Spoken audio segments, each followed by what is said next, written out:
Hey everyone, welcome to Mind Rules.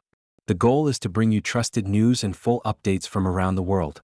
If you find value in our coverage, don't forget to like this video, subscribe to the channel, and turn on the notification bell so you never miss the latest headlines. Let's jump right into today's news. The man who allegedly shot Charlie Kirk has been identified as 22-year-old Tyler Robinson. So what happened on that fatal day? Charlie Kirk, 31, was speaking at Utah Valley University in Orem on September 10, 2025 as part of his American Comeback Tour.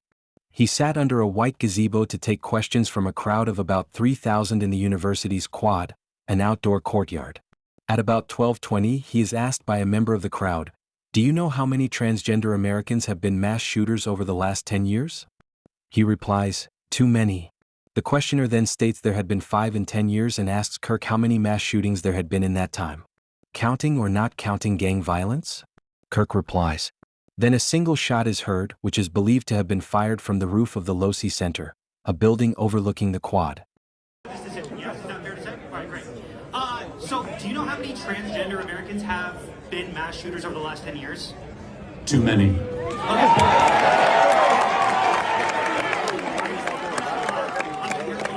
It's 5.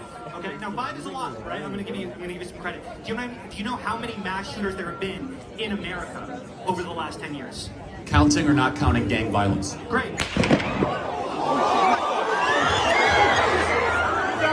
down. What the fuck?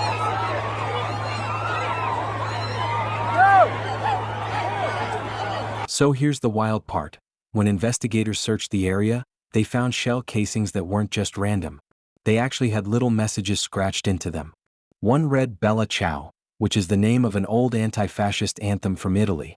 If you've seen Money Heist on Netflix, you've probably heard that song before. Another casing had the phrase, "Hey fascist, catch."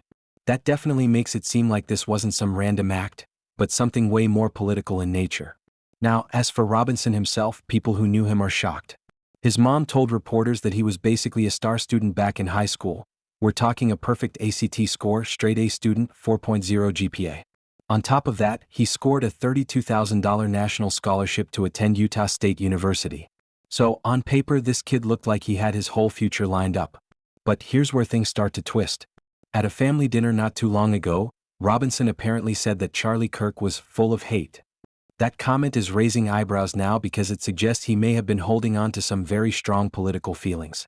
Add in the bullet casings with the anti-fascist references, and you start to see why the FBI thinks this wasn't just random violence. Oh, and for anyone wondering, politically, Robinson isn't even registered with a major party. According to public records, he's listed as unaffiliated. So he's not officially tied to Democrats or Republicans.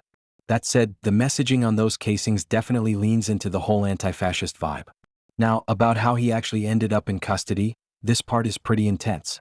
Apparently, after the shooting, Robinson went to his dad and told him straight up that he was the shooter.